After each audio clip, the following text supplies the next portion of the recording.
निबोधत।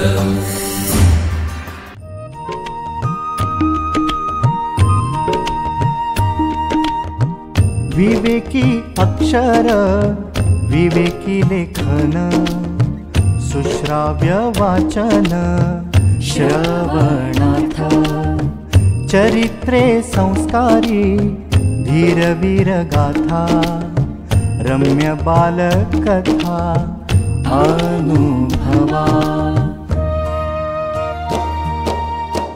अमृताचे शब्द थोर आणि सान सगळ्यांचे कान आनंदावे चालता बोलता ऐकावे पहावे ज्ञानी होत जावे सहजची।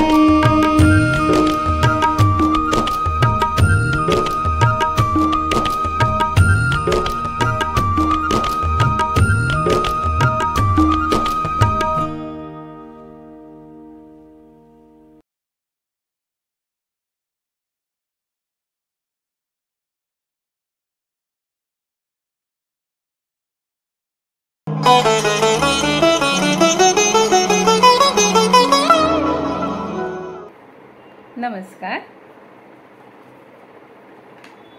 विवेकानंद केंद्र मराठी प्रकाशन सादर करीत आहे माननीय एकनाथजी रानडे यांच्या इंग्रजी व्याख्यानांचा अनुवाद दिनचर्या। अभिवाचक सौ वर्षा चेतन पाटील। तुम्ही एक दिवसाची काळजी घ्या, जीवन त्याची काळजी स्वतःच घेईल। सुनियोजित दिनचर्या ही अत्यंत महत्त्वाची गोष्ट आहे। सामान्यतः ही गोष्ट महत्त्वाची वाटत नसली तरी सामाजिक कार्यकर्त्यांच्या दृष्टीनं ही बाब अतिशय महत्त्वाची आहे। सामाजिक कार्यकर्त्यानं आपल्या दिनचर्येचं नियोजन कसं करावे, आपल्या दिनचर्येत अशा कोणत्या महत्त्वाच्या गोष्टींचा समावेश असावा की ज्या गोष्टी सदैव आपल्या मनाला स्मरण करून देतील, हे सारं आपल्या दिनचर्येवरच अवलंबून आहे। म्हटलंच आहे ना की तुम्ही एका पैची काळजी घ्या, मग रुपया आपली काळजी स्वतःच घेईल। जेव्हा तुम्ही बारीक सारीक गोष्टींची दखल घ्याल, त्या गोष्टींविषयी तुम्ही मितवयी व अत्यंत जागरूक असाल, तेव्हा मोठमोठ्या गोष्टी आपली स्वतःची काळजी स्वतःच घेऊ लागतील। आपला प्रत्येक दिवस, प्रत्येक तास हा अर्थपूर्ण असावा, तो सत्कर्मी लागावा। याबाबत जर तुम्ही आग्रही असाल तर लक्षात घ्या, ही वृत्तीच तुमचं जीवन उन्नत करण्यासाठी कारणीभूत ठरेल। त्यासाठी तुम्ही एका दिवसाची काळजी घ्या, संपूर्ण जीवन स्वतःची काळजी स्वतःच घेईल। आपली दिनचर्या अत्यंत महत्त्वाची आहे। दिवस म्हणजे 24 तास। या मर्यादित 24 तासांपैकी काही तास आपण आपल्या विश्रांतीसाठी आणि शरीर व मनाच्या स्वास्थ्यासाठी राखून ठेवावयास हवेत। म्हणजेच वस्तुतः फारच थोडे तास आपल्याजवळ शिल्लक आहेत। ह्या तासांचं आपण काळजीपूर्वक नियोजन करावयास हवं, हो की नाही? दिवसाच्या 24 तासांपेक्षा जास्त तास आपण वाढवू शकत नाही, पण गळती आणि अपव्यय रोखून काही तास तर आपण नक्कीच वाचवू शकतो की जे निष्कारण वाया गेले असते। अशा तऱ्हेनं काही तासांची बचत करून थोडा मौल्यवान वेळ मिळवू शकतो। पैशाची बचत म्हणजे पैशाची वृद्धीच होय, आपण त्याला लाभ म्हणतो।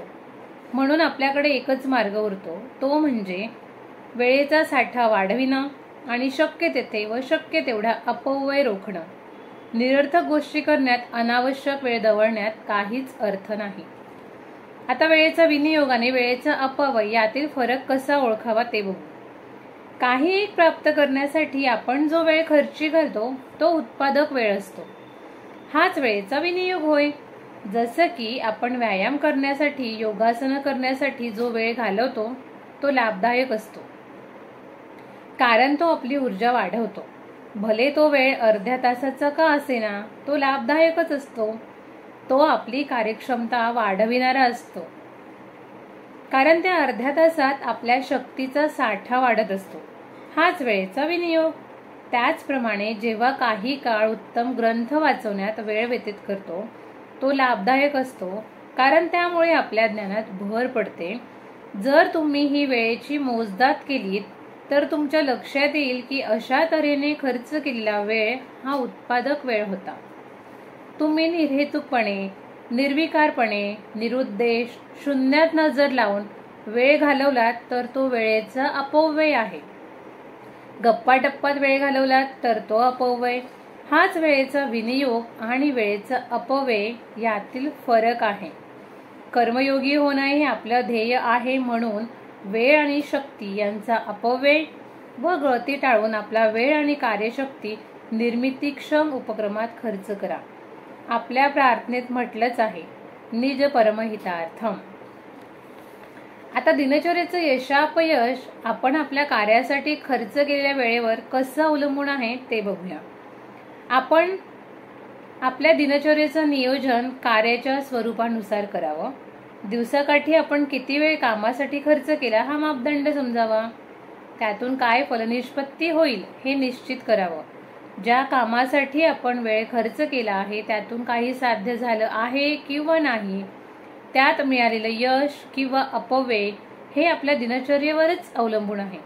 म्हणजेच मला असं म्हणावायचं आहे की आपलं नियोजन हे कार्याभिमुखच असावं.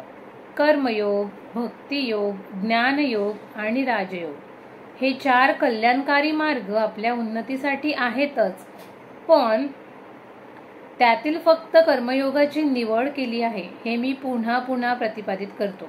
कारण कर्मयोग हा कार्यप्रवान आहे. त्यात ना केवळ चित्तवृत्ती निरोध, ना भक्ती, ना ज्ञान. याचा अर्थ मात्र असा नव्हे की ज्ञानयोग किंवा भक्तियोग यांना आपल्या जीवनात काहीच स्थान नाही. कारण हे 4 मार्ग जरी वेगवेगळे दिसत असले तरी ते हवाबंद कप्पे नाहीतच. त्यांच्या सीमारेषा फक्त धूसर आहेत. मी त्याला पाण्याची उपमा देतो. तुम्ही पाहता की कन्याकुमारीला 3 समुद्र आहेत. पूर्वेच्या समुद्राला आपण बंगालचा उपसागर म्हणतो, पश्चिमेकडच्या समुद्राला अरबी समुद्र म्हणतो आणि दक्षिणेकडील समुद्राला हिंदी महासागर म्हणतो. पण सर्व मिळून एकच महाजलाशय आहे. फक्त आपल्या सोयीसाठी त्या जलाशयाला 3 स्वतंत्र नावं दिली. आपल्याला समजण्यास सोपं व्हावं म्हणून ही केवळ नामाभिधानं आहेत. एवढंच. योगाबाबत असंच म्हणता येईल, हे 4ही योग आपल्या जीवनात आहेतच, पण प्रामुख्यानं आपण भर दिला आहे तो कर्मयोगावर. जेथे प्रामुख्यानं ज्ञानाविषयी सांगितलं गेलं असेल तर तो ज्ञानयोग जाणावा. मूलतत्वांच्या प्राधान्यानुसार त्या योगास ते नाव दिलं गेलं आहे. उदाहरणार्थ, प्रत्येकात 3 मूलभूत घटक असतात ज्याला गुण म्हणता येईल. सात्विक आणि राजस, सात्विक आणि तामस. तुम्हाला अशी एकही व्यक्ती सापडणार नाही की जिच्यात फक्त सत्व, फक्त रज आणि फक्त तम हे गुण अस्तित्वात आहेत.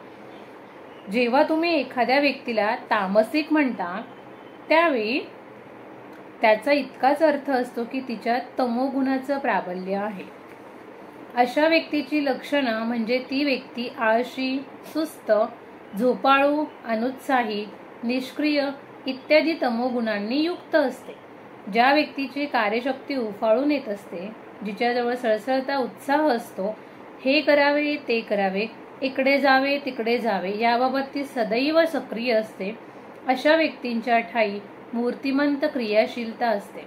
अशा व्यक्तीत रजोगुणाचं प्राबल्य असतं, म्हणून अशा व्यक्ती राजसिक. जी व्यक्ती चिंतनशील असते ती कार्यमग्न असली तरी मन क्रियाशील असतं. अशा व्यक्तींचं कार्य निरर्थक नसतं. तिच्या ठायी चंचलता नसते. ती एका विशिष्ट मार्गाने जाणारी आणि मार्गदर्शक असते. ती सात्विक व्यक्ती. अशा व्यक्तींचं कार्य हे उत्तुंग असतं. तिनं केलेलं कार्य निरपेक्षपणे केलेलं असतं. हे सात्विक व्यक्तीचं लक्षण आहे. एवढं स्पष्टीकरण करण्याचं प्रयोजन एवढंच की त्यातील मतितार्थ तुम्ही लक्षात घ्यावा. सात्विक, राजसिक आणि तामसिक गुण हे प्रत्येक व्यक्तीत कधीच निर्भेळ स्वरूपात दिसणार नाहीत. वरील 3ही गुणांचं संमिश्रण प्रत्येक व्यक्तीत दिसत असतं. व्यक्तीत एखाद्या गुणांचं प्राबल्य असतं एवढंच. प्रत्येक व्यक्तीच्या जीवनातील प्रथमावस्थेत एखाद्या गुणाचं वर्चस्व असेल तर आयुष्यातल्या दुसऱ्या टप्प्यात दुसऱ्याच गुणांचं प्राबल्य असू शकतं, तर तिसऱ्या टप्प्यात तिसऱ्याच गुणांचं प्राबल्य असू शकतं.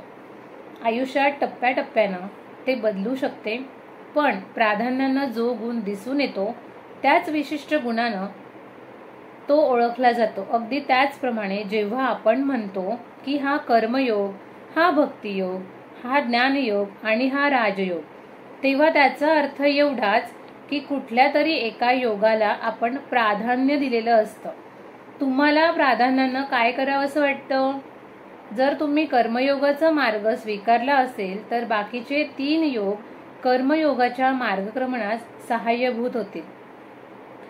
जेव्हा आपण एखाद्या व्यक्तीला कर्मयोगी म्हणतो तेव्हा हे अन्य 3 योग कोणत्या ना कोणत्या रूपात त्या व्यक्तीच्या कार्यात सहयोग देत असतात आणि त्या व्यक्तीच्या कार्यास हातभार लावित असतात. ते फक्त मदत करतात. जर ती व्यक्ती खरी कर्मयोगी असेल तर ती अधिक कार्यप्रवृत्त होण्यासाठी ज्ञानयोग, राजयोग आणि भक्तियोग हे तिच्यात सहभागी होऊन त्या व्यक्तीला अधिक कार्यप्रवृत्त बनवतात. आपण कर्मयोगाशी एकनिष्ठ आहोत, कर्ममार्गासाठी वचनबद्ध आहोत. कर्मयोगी कधीच प्रार्थना करीत नाही.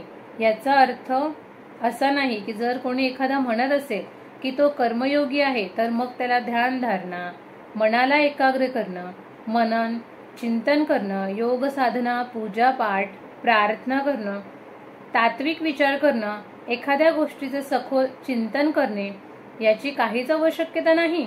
असा काहीही प्रकार नाही. कर्मयोग्यानं फक्त शरीराच्या अवयवांचं चलनवलन करीतच काम करावं असं मुळीच नाही. तो प्रार्थना करतो ती कर्म करण्यास जास्त प्रेरणा मिळावी म्हणून आणि त्याचं कार्यही योग्य दिशेनं व्हावं म्हणून. त्याला प्रार्थनेची आवश्यकता आहेच, पण कशासाठी? तर ही प्रार्थना असते कार्यप्रवृत्त होण्यासाठी, कार्य करण्यास उद्युक्त होण्यासाठी, कार्य करण्यासाठी ऊर्जा द्विगुणित होण्यासाठी. कर्मयोगाच्या जीवनात प्रार्थनेचं स्थान असं आहे, तो प्रार्थना करेल पण फक्त प्रार्थना, प्रार्थना आणि प्रार्थना यासाठी नाही, तर आपल्या क्रियाशीलतेसाठी. आपल्या कार्याचा बळी देऊन तो प्रार्थना करीत नाही. तो प्रार्थना अशासाठी करतो की त्याची सारी शक्ती ही कर्ममार्गात खर्ची पडावी म्हणून, योग्य दिशेनं आपलं कार्य पुढे नेण्यास ज्ञान मिळावं म्हणून. याचा अर्थ असा नव्हे की कर्मयोग्यानं ध्यानधारणा, योगाभ्यास, प्राणायाम, अध्यात्म यांचं आचरणच करू नये. उलट पक्षी या साऱ्यांच्या समावेशामुळे तो आपलं कार्य अधिक आत्मीयतेने करू शकतो, आपलं कार्य अधिक प्रभावशाली करू शकतो. योग्यानं राजयोगाचा अवलंब करण्यानंच त्याच्या चित्तवृत्ती या स्थिर राहतात, मनाचा समतोल साधला जातो, खंबीरपणाचा गुण अंगी बांधला जातो. योगातील चित्तवृत्ती निरोध कार्य ओजस्वी होण्यास सहाय्य करतं. मन जर अस्थिर असेल तर कार्याच्या गुणवत्तेवर त्याचा विपरीत परिणाम होऊ शकतो. धन्यवाद.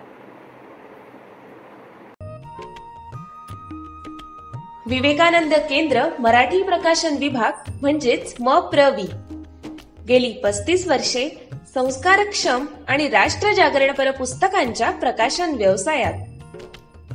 135 हून अधिक पुस्तके, 10 लाखांहून अधिक प्रतींची एकूण विक्री, कार्यकर्त्यांना उपयोगी पडेल अशा माहितीची विवेकशलाका आणि केंद्राच्या देशभरातील कार्याचा परिचय करून देणारी कार्यदर्शिका. संपर्क अश्विनी हाइट्स, पहिला मजला, ग्राहक पेठेजवळ, टिळक रोड, पुणे 30. संपर्क क्रमांक 9881061686.